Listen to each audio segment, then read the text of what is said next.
గురువుగారు మన ధర్మంలోనే ఉంటూ, మన ధర్మంలోనే బ్రతుకుతూ, మన ధర్మాన్నే విమర్శిస్తున్నారు.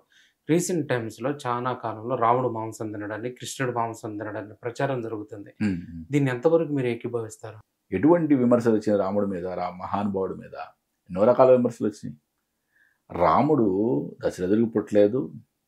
ఒక మహాయజ్ఞం చేస్తే హ్మ్. యజ్ఞపురుషుడొచ్చాడు, పాయసం ఇచ్చాడు, ఆయన భార్యలకిచ్చాడు. నలుగురు పిల్లలు పుట్టారు. ఆయన హ్మ్. గొప్పతనం ఏం లేదు అన్నారు. ఓకే. నో. హ్మ్. రాముడు పూర్తిగా మానవుడిగా పుడితేనే హ్మ్. రావణ యొక్క సంహారం, రావణాసుడి యొక్క సంహారం జరుగుద్ది. ఓకే. కాబట్టి అంటే ఆ యజ్ఞ ఫలం ద్వారా వచ్చిన పాయసం ఒక ఎక్స్టర్నల్ బూస్ట్ మాత్రమే అంతే.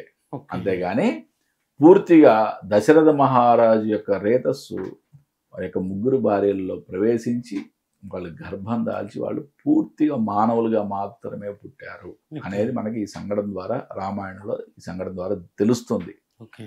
కాబట్టి వాళ్ళు క్షత్రియులు రాముడు. ఓకే. ఓకే. మాంసం తిని ఉండవచ్చు. దాని గురించి మాట్లాడాల్సిన అవసరం ఏంటి?